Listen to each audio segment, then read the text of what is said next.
Alhamdulillah, la haula wala quwata illa billah, ma ba'du. Dilanda musibah wabah corona kemarin, maka panjenengan hadir di lokasi balai desa ini suruh memakai masker dan cuci tangan. Ini yang paling penting untuk menjaga masuk ke desa kita, desa tercinta, yaitu desa Purbasari. Tapi saya yakin doa yang setiap hari panjenengan panjatkan, niscaya corona tidak akan sampai ke Purbasari. Itu pertama. Kemudian yang kedua, yang tidak kalah pentingnya, saya menyampaikan beban daripada desa Purbasari ketika ada wabah atau bencana penyakit sebagai kepala desa. Kenapa hari ini saya memutuskan untuk membagi dana bantuan yang sumbernya dari dana desa? Pemerintah desa diinstruksikan oleh pemerintah pusat untuk mengalokasikan dana DD sebesar 35%. Jadi desa Purbasari nampak duit DD jumlahnya 1.370 juta tahun ini. Dicatat ini supaya panjenengan nanti bisa mengabarkan kepada tetangganya. Tahun ini desa Purbasari menerima DD dari pusat itu besarannya 1.370 juta.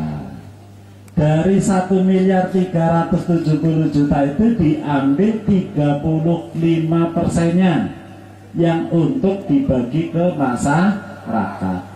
35%-nya sekang 1.370 juta, jumlahnya 480 juta. 480 juta. 480 juta nek sesuai wong sing ngomong nang TV dibagi 600.000-an per bulan kali 3 bulan berarti nampaknya 1.800.000 per kakak, sing nampak kur wong 266 kakak. Jadi perlu saya sampaikan ke panjenengan bahwa jumlah kakak desa Purbasari ini untuk pengertian masyarakat semuanya. Jumlah kakak desa Purbasari ini jumlah rumah, jumlah rumah desa Purbasari 1.456. 1.456 dari 1.456 ini yang sudah mendapat bantuan.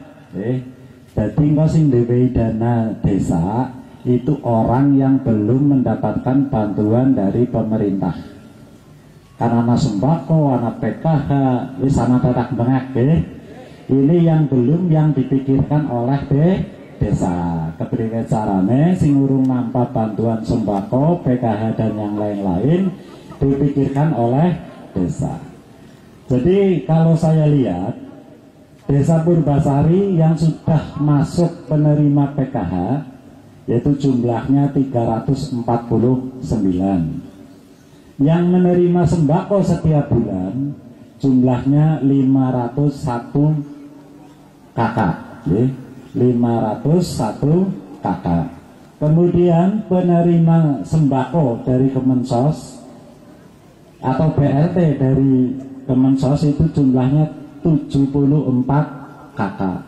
Jadi jumlah penerima bantuan dari pemerintah baik itu sembako, BPNT maupun dari Kementerian Sosial itu jumlahnya 609 kakak. Jadi yang belum menerima berapa jumlahnya? Yang sekarang hadir di halaman pasar ini itu jumlahnya 787 kakak. Sing asih kepiran, sing asih kepiran ini jumlahnya 780 pitu. Sing kepiran, sing urung nampak apa. Lah sementara nek dana DD sing jumlahe 480 mau ya Nak arep dibagi sesuai informasi sing nang iki 600.000-an wis sing nampak pur 266 KK. Dadi 787 dikurangi 266 asih 500 lebih KK. Dadi nek nyong kepala desa arep merem tak bagi kur 266 asih 500 KK sing tak jorna. Nggih. Sing 500 KK luwih kowe ora tak pikir. Nggih. Tapi saya sebagai kepala desa tidak seperti itu. Nggih. Berdasarkan musyawarah desa saya undang lembaga desa, ada BPD, ada LKMD, ketua RT, ketua RW, tokoh masyarakat saya undang untuk saya ajak rembugan. Baiknya bagaimana? Karena duitnya orang cukup, nak dibagi 600-an, wong 787. Berdasarkan musyawarah, jadi berdasarkan musyawarah desa ini, Desa Purbasari memutuskan untuk dibagi rata. Memutuskan untuk dibagi rata supaya wong sing 550-an umah ki tetap kebagian, sehingga jumlah nominal berkurang. Jumlah nominal berkurang. Duit 480 juta dibagi 800 kakak, itu ketemunya masing-masing kakak menerima 600.000 rupiah. Tapi tidak sekaligus, karena yang namanya DD juga pakai termin. Jadi termin pertama, termin kedua, dan termin ketiga. Sehingga 600.000 itu penerimaannya menjadi 3 kali tahapan. Hari ini nanti dibagi 200-an per kakak, bulan besok 200-an sampai dengan bulan Juli. Jadi 3 bulan berturut-turut panjenengan menerima bantuan langsung tunai dari pihak desa sebesar 200.000 rupiah. Sepakat dibagi rata apa sing 550 mongoro dhewe? Melas ya. Ini namanya yang dikatakan orang dulu itu senasib sepenanggungan. Jadi nasibnya nyatanya lagi kayak gini ya dipikir bareng-bareng kepriwe carane. Kan begitu nggih. Karena kita sedang tidak berbicara program orang miskin. Nah wong miskin itu jelas sing nampa sembako, sing nampa PKH itu sudah jelas. Jadi kalau kita bicara orang miskin. Tapi yang namanya bencana itu tidak mengenal miskin ataupun kaya. Nah kenang bencana ya kenang bencana. Itu seperti itu. Maka keputusan saya bersama-sama tokoh masyarakat yang ada memutuskan bahwa dana desa yang alokasinya 35% itu untuk dibagi rata. Kita tidak boleh manja. Saya yakin masyarakat Purbasari itu kuat ya. Tidak perlu ngemis ke gubernur, tidak perlu ngemis ke bupati. Apa anane dinikmati, apa anane dinikmati. Nyatane kekuatan desa 200.000 sebulan ya dinikmati segitu. Ora usah ngarep-arep pikirane gubernur karo bupati. Kan pada mikir ora, Gubernur dengan bupati itu tidak pernah memikirkan kita. Kalau mau memikirkan itu gampang. Kabupaten Purbalingga cukup mengeluarkan dana 200 miliar, masyarakat Purbalingga selesai. Menerima 600-an setiap bulan. Selesai. Jadi sekian bulan ini kita dibodohi oleh data-data, dikerjain oleh data-data. Desa untuk mengusulkan data sudah diusulkan pulang lagi, namanya masih itu saja. Namanya masih itu saja. Jadi yang nanti kiamat, anggar data itu tidak diperbaiki dari pemerintah desa, datanya itu memakai data zaman Belanda, sing nampa bantuan ya wong duwe baik. Ajek nggih.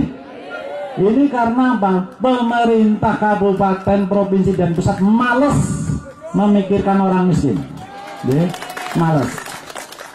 Coba kalau pemerintah pusat, provinsi, daerah percaya dengan pemerintah desa, serahkan kepada kepala desa. Urusan masalah ngurusi wong miskin dan sebagainya, datanya dari desa, semuanya selesai. Mesti benar, mesti sesuai saran. Lung data zaman Belanda denggo baik. Senajan siki wong wis sugih ya tetep nampak. Sing melarat ya ajek melarat. Ini biasanya akhirnya yang diadu domba adalah kepala desa karo masyarakat. Padahal masyarakat kepala desa tidak tahu menahu tentang data itu. Ketika untuk membetulkan tidak diberi kewenangan untuk membetulkan data. Ini celakanya di situ. Jadi kalau memang data itu dikembalikan ke desa, maka kepala desa bertanggung jawab. Bertanggung jawab untuk menyeleksi siapa yang patut menerima dan siapa yang tidak patut menerima. Tapi karena datanya seperti itu ya sampai kapanpun, jenengan kurwe atok maring kepala desa. SMS pak dening kayak nampan yang ora kayak wong sugih, yang wong orang dia apa-apa nyung jawab bingung. Sing kurang ajar adalah pemerintah kabupaten, khususnya dinas sosial sing ora gelem kerja, ora gelem kerja. Jadi nek desa mengusulkan datanya yang timbul itu lagi. Jadi desa itu sudah mengupayakan diganti ki anak sing lebih miskin, diusulkan ke dinas sosial kabupaten. Nang kana ora dikerjani, digletakna nang meja dibalakna maning maring desa. Itu. Ini kurang ajarnya dinas sosial kabupaten itu seperti itu. Yang akhirnya membenturkan pemerintah desa dengan masyarakat. Manggo ke lurah karo perangkat RT RW ini kok digebuki. Itu begitu. Ini salah satu keputusan saya hari ini. Wong RT RW gajian ora kok kondenoni nang rika. Kon diserampangi nang rika. Maka saya putuskan itu untuk dibagi rata. Coba bayangna panjenengan.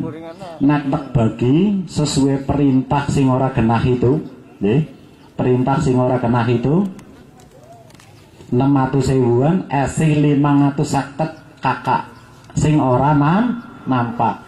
Nek seumah kowe isine wong telu berarti ana wong 1.500-an lebih. Ngeroyok RT neng, ngeroyok RW ne. Sebagai tidak dimasukkan. Yang menjadi korban mereka kasihan, digaji ora, dewadani apa maning nganti gebuki. Kan begitu nggih. Saya sebagai kepala desa memutuskan supaya sana sini selamat. Sana sini selamat, warga juga tak openi semampune duit desa. Jadi kalau panjenengan lihat yang di TV itu keputusannya orang panik. Kira ngerti panik? Oh, begitu anak wabah ke pejabat panik. Asal ngomong orang pernah membetulkan data dulu. Mestinya itu jangan panik.